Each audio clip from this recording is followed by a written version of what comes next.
Dalam segmen SNF kali ini, aku nak highlight seorang YouTuber bernama Falah Roslan. Kebanyakan konten-konten yang dikongsikan, yang dia hasilkan, Falah Roslan ni adalah konten berkenaan dengan makanan, mukbang kata orang putih. Bagi korang yang minat tonton video food review, sesuai sangat. Layan video-video Falah Roslan ni. Channel YouTube beliau sekarang ni ada 2,000 lebih subscribers. Video review makanan dia pun nampak memang menarik gila, menyelerakan, menjelirakan kata orang Kelantan. So, jom kita sama-sama support Falah Roslan. Link channel YouTube-nya aku letakkan di ruangan description di bawah. What up gang, Malaysia, Indonesia, Singapura, Brunei. Assalamualaikum, it's your boy Kimi Scoop Vertu and welcome back to my channel yang semestinya hanya akan akan berkenaan dengan One Piece. Alright guys, dalam video kali ini aku nak ajak korang berborak pasal satu karakter yang tak asing lagi, yang menjadi favoritas kita, Shanks. Sebab aku tahu karakter ni paling digilai rakyat Malaysia. Dan dalam video ni aku cuba untuk menjawab persoalan, adakah Shanks itu satu karakter yang jahat ataupun dia adalah satu karakter yang baik. Dan aku juga akan cuba menjawab persoalan kenapa baru sekarang Shanks decide untuk cari One Piece. So, jangan ketinggalan untuk join nakama kita di ruangan komen untuk kita saling bertukar-tukar pendapat kita masing-masing. Pendapat yang paling bagus, aku akan masukkan dalam next video. Okay? So, jom, let's proceed with the content. Dalam One Piece chapter 1054 telah menunjukkan satu fenomena yang sungguh menakjubkan, iaitu Shanks, satu karakter yang jarang dimunculkan dalam cerita One Piece. Tetapi entah macam mana, pada chapter 1054 ini dia muncul di Wano dengan penuh bergaya dan berkata yang dia mahukan One Piece. Dan kerana keadaan ini, timbullah satu andaian yang mengatakan Shanks mungkin satu watak yang jahat. Tapi video ni akan mengungkapkan secara mendalam tentang kenapakah Shanks berkata seperti itu, yang dia mahukan One Piece, dan sebenarnya Shanks memangnya karakter yang baik. Sebelum itu, aku nak jelaskan dekat korang yang video ni akan ada dua bahagian. Yang pertama, alasan kenapa Shanks mahukan One Piece ini, dan yang keduanya, kenapa Shanks bukanlah seorang yang jahat walaupun setelah dia claim yang dia juga nak One Piece.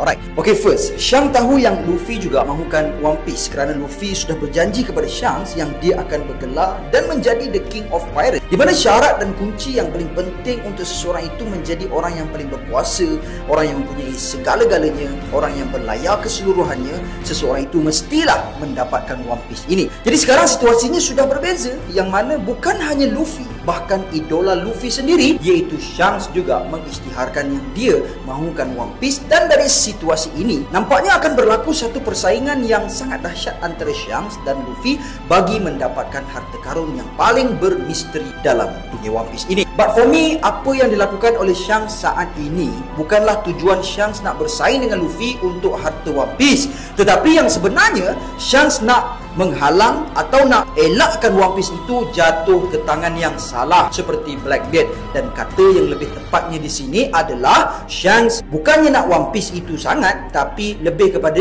dia juga akan ke sana untuk tidak membiarkan orang lain yang dapat melainkan Luffy lah yang layak untuk harta itu. Perlumbaan seperti ini antara Shanks dan Luffy ke arah pulau terakhir itu juga akan memberi motivation yang lebih kepada Luffy untuk mendapatkan One Piece. Dan aku juga nak jawab satu persoalan yang selalu berada di dalam otak ataupun pemikiran fans One Piece ini, iaitu berkenaan kenapa sekarang baru Shanks nak umumkan yang dia juga nak claim One Piece. Kenapa tak dari dulu je lagi Shanks cakap macam tu? Bahkan pada saat Shanks muncul di Marineford dulu juga, Shanks langsung tidak menyebutkan tentang perkara ini, dan sebabnya adalah Luffy.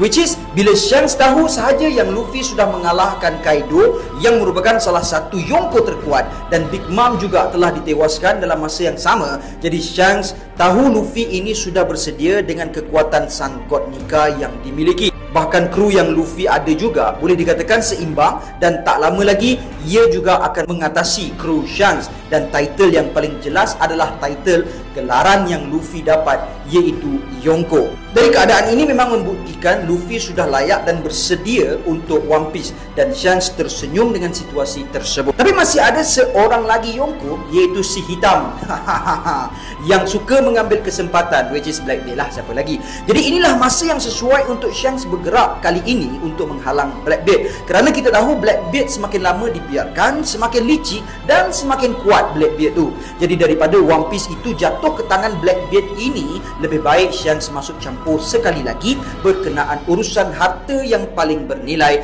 dan berharga ini. And part yang seterusnya berkenaan kenapa Shanks bukan individu yang jahat. Sekali lagi, untuk teori berkenaan Shanks tak jahat ini juga akan ada video part yang kedua, kerana untuk dalam video ni aku hanya akan terang satu poin saja. Walaupun satu poin, tapi banyak huraian yang ada dalam penerangan ini. First, perkara yang paling kuat untuk membuktikan Shanks ini merupakan seorang karakter yang baik adalah Goldie Roger. Kita tahu Roger ini sememangnya seorang yang baik dan karakteristiknya juga ada mirip seperti Luffy, dan One Piece itu jatuh di tangan yang benar, iaitu Roger dan bukannya Rob D. Zebek. Keadaan ini samalah dengan Shanks, di mana Shanks takkan biarkan seseorang seperti Blackbeard ataupun tak kisahlah siapa pun, dan orang yang paling layak untuk dapatkan One Piece adalah Luffy itu sendiri, kerana Shanks nak ikut jejak langkah dari guru dia, Goldie Roger, di mana dia akan pastikan and make sure One Piece itu dapat pada tangan yang sepatutnya. Dan yang memperkukuhkan lagi teori ini adalah Roger itu sendiri, yang mana dia sangat sayangkan Shanks ini. Lumrahnya seorang manusia, tidak akan ada seorang pun manusia di dunia ini yang akan sayang kepada budak yang jahat. Sebab tu juga Roger yakin dengan Shanks dan menyerahkan topi jeraminya kepada Shanks, dan ini jugalah yang dilakukan Shanks kepada Luffy, yang mana dia juga menyerahkan topi jerami itu kepada Luffy, dan Shanks yakin Luffy lah orang yang paling layak menjadi pewaris kepada Goldie Roger. Bahkan bukan hanya itu sahaja, kita tengoklah Shanks dulu pun masa dia nak berpisah dengan Roger pun dia menangis teresak-esak macam kanak-kanak yang yalah, kita boleh katakan budak baik lah kan. Bukan macam Blackbeard, kecil-kecil, bukan ada hati perasaan apa sangat, sampai kan dia sanggup mengkhianati kapten dia sendiri, which is Whitebeard, suatu ketika dahulu. Tapi Shanks ni memang nampak ikhlas lah dengan Roger tu. Dia tak nak mengkhianati Roger, dia memang idolakan Roger dan nak ikut jejak langkah Roger. Jadi bagaimana? Korang setuju ke tak setuju dengan teori dan huraian yang telah aku bentangkan kat korang semua? And jangan lupa untuk part yang kedua berkenaan tentang teori Shanks ni, kerana masih ada beberapa lagi yang aku tak jelaskan dengan detail lah. Contohnya macam, kalau betul lah Shanks tu tak jahat, kenapa dia pergi berjumpa dengan Gorosei pula sebelum ni? Jadi kalau korang nak tahu tentang alasan seterusnya mengapa Shanks bukan seorang yang jahat dan villain, cuma kadang-kadang pergerakan dan perlakuannya itu saja yang menggambarkan dia jahat, tapi sebenarnya itu salah, dan aku akan bongkarkan perkara itu pada next video, dalam video yang akan datang. So guys, please stay tuned dan jangan lupa untuk support Kimi Scope Verto. Jangan lupa untuk subscribe kepada korang yang baru saja hadir ke channel ini, tapi belum lagi subscribe, jangan lupa untuk subscribe, kerana dalam channel ini aku akan bawakan banyak teori-teori menarik seputar One Piece. So guys, I guess that's all I have untuk perkongsian kali ini. And before I end, sedikit renungan. So